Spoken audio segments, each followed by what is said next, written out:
Many thanks for staying with us. Merry Christmas, Doctor. Thank you so much for spending some of the time with us this morning. The prices differences that they were trying to know what may be the factors surrounding the sludge and the reduction of the petrol price by NNPC to -65 naira. We did do in response to the issue of free market that have been raised by the president, or is it also time to the issue of Dangote influences over the market? Hi, good morning, Edikan. Thank you. So I think it's a number of things that has, happened in the markets. The first one is, as you're right, the free market system, meaning the demand and supply forces are interacting very much closely. At the moment, we have a reduction in demand. So that, again, is very, very good for pricing.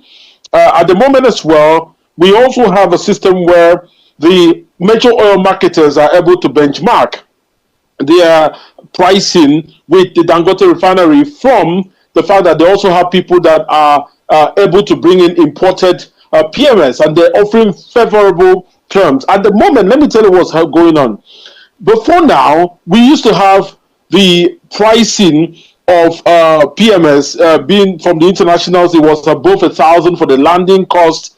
They were looking for dollar payments, and they were asking for crude equivalent or looking for dollar payment instantly, and they were also looking for payment before you can offtake the crude the PMS inventory. What has happened at the moment is that they have come up with more favorable terms. They said to Nigerians, look, we're able to bring in PMS from the import market in. You can pay us, you can take the PMS and sell it, and you don't have to pay us up front. We can also we brought the landing cost to about 900 naira per liter. At the same time, they have also looked at ways of collecting naira instead of the dollar. So what that has done is to send a competition towards the Dangote's end. So the Dangotes have to look, okay, how can we stay relevant in this market? Remember, the Dangote Refinery came into a market space that was largely controlled by the international importers, and he has had to fight that market. But the international, importers are not waiting; they're fighting back, and they're fighting back with pricing. So the Dangote Refinery has said, look, one way to stay relevant is to bring the pricing below 900 to 899.5 naira per liter. That way we can stay relevant. Also, to make sure that the benefits of same proliferates all the way into the various areas of consumers. They have signed a deal with MRS to make sure that it is being sold at 930 naira per liter across the various filling stations all over the country. All of this is a reaction to the free market, which has allowed healthy competition, this time not with domestic producers, but more with the domestic producer versus an imported variant. A lot of concern that have also been raised in respect to issues of efficient fuel supply, because it means that this may trigger a rush of buying and panic buying, and those that are having a concern about if this is just for the moment, because if we are also saying that the prices are being influenced by some factors, one may say waking up, getting the product again at a time over more than 1,000 naira, but issue of panic buying is still in existence.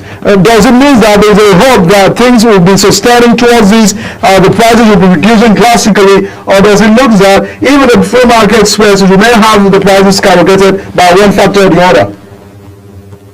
I mean, there are definitely factors that will skyrocket the price if it comes to beer.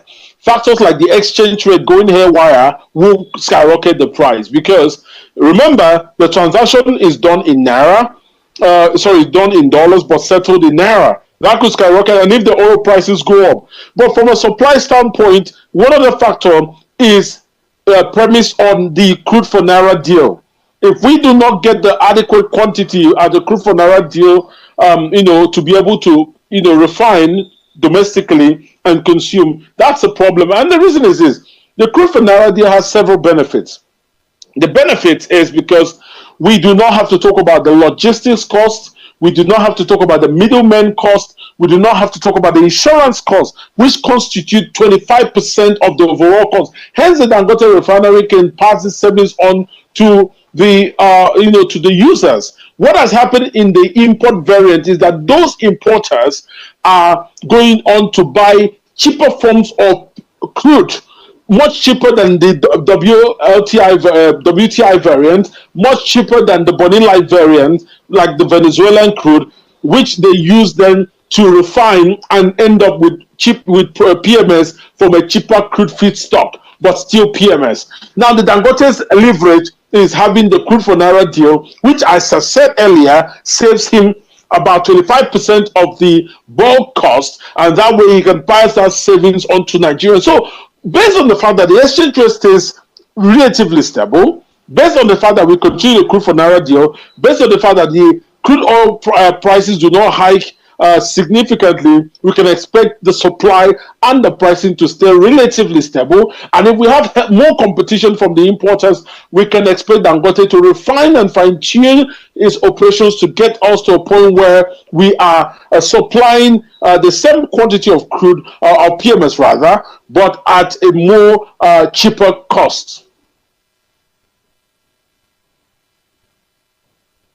Trigger down, to all other states and the regions, and of course looking at the fact that prices differences is ongoing. We've also seen how effort of Mrs. Filling Station have also partnered with Dangote in the way of seeing how they can get to their retail stations. The prices can also trigger down to over 935 naira because one of the problem is that we might see some move by NNPC, we might also see some move by Dangote. And if it's only operational in Lagos and Abuja, those at other states may not really find it impactful in respect to the differences of the price.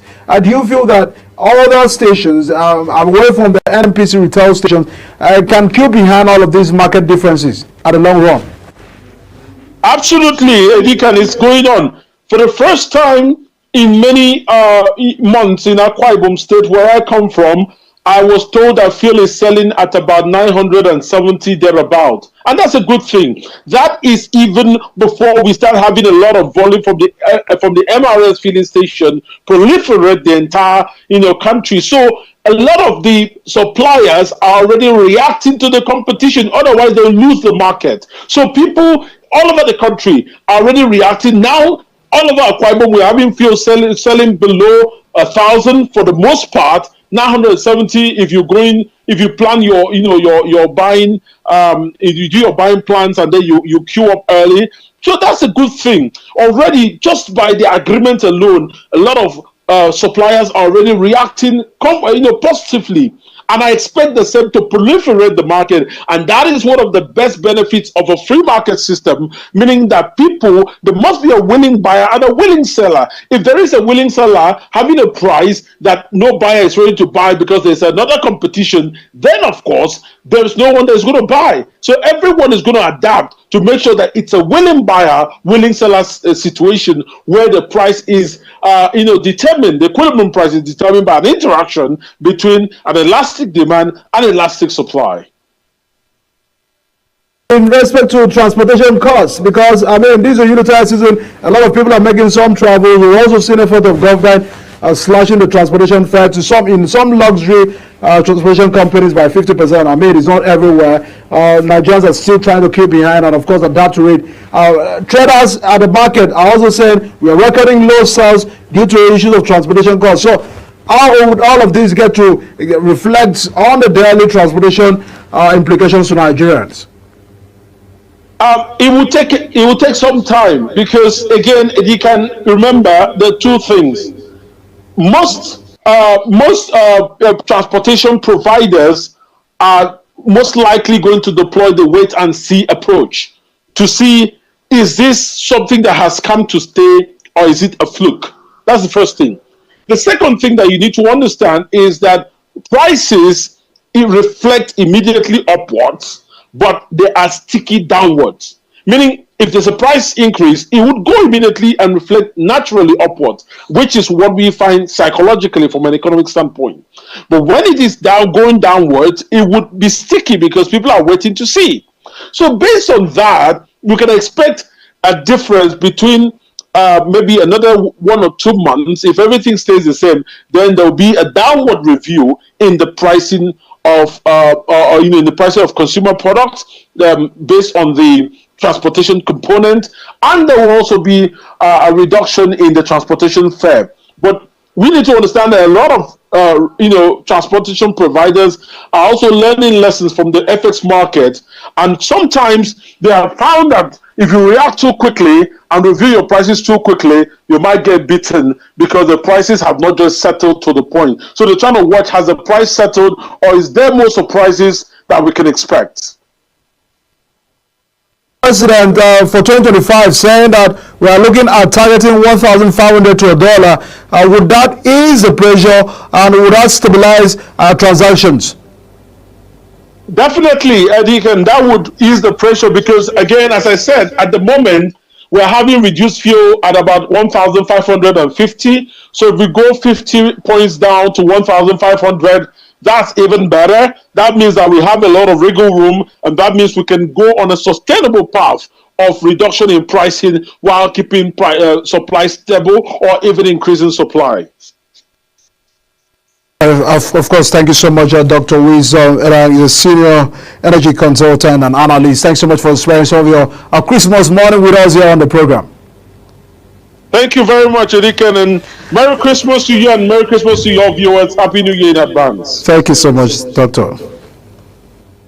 All right, a lot of concern about that because it's still a development, and really what concerns all of us is how this can get to the markets, not just on the fact that we've also seen reduction of prices by NNPC. Yes, I've also witnessed that, but can this also reflect on the products and the services of Nigerians, on the cost of transportation, all of that, which was basically also adjusted when NNPC had increased the petrol prices nationwide? Can all of these also get to be the reflection again on over the reduction of the price? Because it looks like whatever goes up in Nigeria never get to get down again in a way of the prices differences is still a major challenge and a problem, which we of course are still tracking to know how this can get to the motorists, how this can get to the traders, how this can affect the life of a common Nigerian who basically also have to lean on the economy of fuel and the whole dynamics of the fuel and the importations and the transportation system of Nigeria is still a major challenge and a concern. Of course, we'll continue to track some of these stories and know what it means and how this can also affect you. The president has also made a commitment that it's going to be a free market, and the pressure from the free market is that things are going to take shape. And if we also have people who are also willing to sell, we also have people who are willing to buy. And if your prices are not in any way associated with Nigerians will always have options on other ones to get to buy, because that is the essence of a free market. A free market encourages competition, healthy competition, and also allows those who can buy from you to buy, and all of that without the prices control. Well, it's always static. Can all of this get to better the life of Nigerians is still a major concern, and of course we'll continue to track that development. But everyone, today is still Christmas, and of course here on the show we'll be highlighting some of those things and of course the good things about the moments the President Tinubu and the governors are calling on Nigerians to unify and to come together in unity, to believing that there is a prosperous future for this nation. On the reflection of how far 2024 has gone is still a major concern.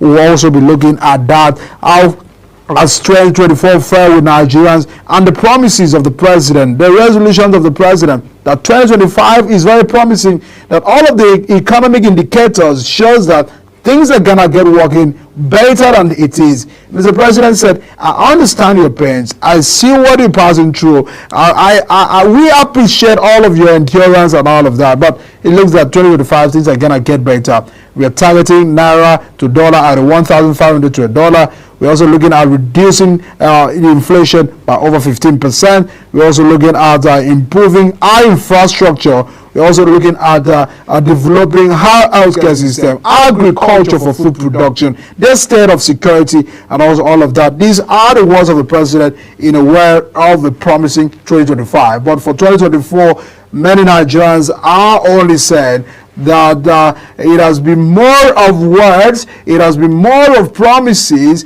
than the reality on ground. Report from MBS, report from all indicators and economies that things are getting better does not reflect on the common life of every Nigerian. It's still the two-sided conversation, and of course we try as much as possible to get some clarity to know what we're marching forward to for 2025. Everyone, do sit tight with us on the program, and of course we'll be looking at that discussion subsequently. I'll be right back.